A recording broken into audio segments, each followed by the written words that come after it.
here with Mike, Tuesday Talks with Mike and the dogs. Hey folks, today I'd like to talk about flashbacks. Those of us who are comic book readers know that comics are filled with flashbacks. I've often said that comics are the most forgiving medium in the world. You can get away with things in comics you couldn't in any other medium. And one of those is flashbacks, flashback after flashback.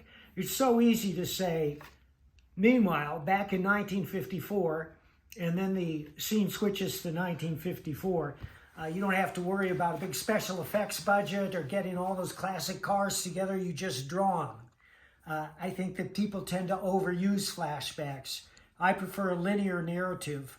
The great film director, Howard Hawks, who directed His Girl Friday, among many other films, wrote, "What's good about them? If you're not good enough to tell a story without having flashbacks, why the hell do you try to tell them?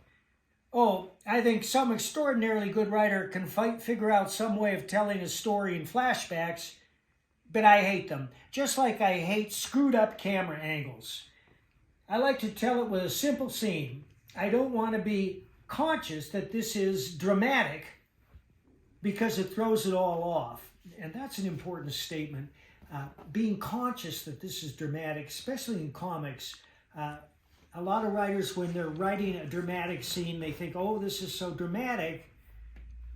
How can I add to the drama? And they often add a sentence or something that draws attention to itself, which is self-consciousness. You don't want to do that. There's an old adage in comics. In fact, it's my second most important rule of writing, which is show, don't tell. You don't have to explain that this is dramatic if the scene itself is dramatic. Now, it's much easier to get away with flashbacks in a novel because a reader will follow a good novelist anywhere. A novelist can convince you of the most outrageous things you can't convince a reader of in a comic book, because most comic books lack the artifice, either in the artist or the writer, to pull it off.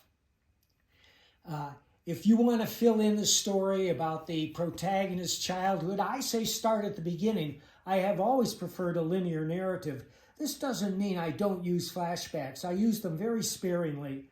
I try not to use them at all when I'm writing comics, but I have used them in writing novels. So those of you who are going for those flashbacks, especially in a comic, think twice.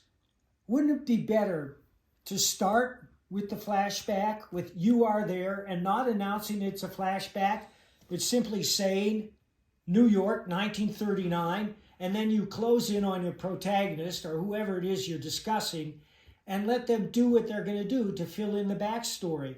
And then you proceed to the future. It's jumping around in time. I've never liked it. I don't like it in movies.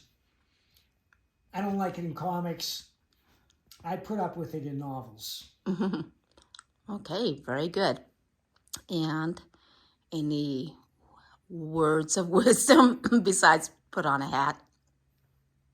Oh, I should let Bob speak for me because Bob often has words of wisdom. Bob, what words of wisdom would you offer the people today? Bob says buy gold. Buy gold, okay.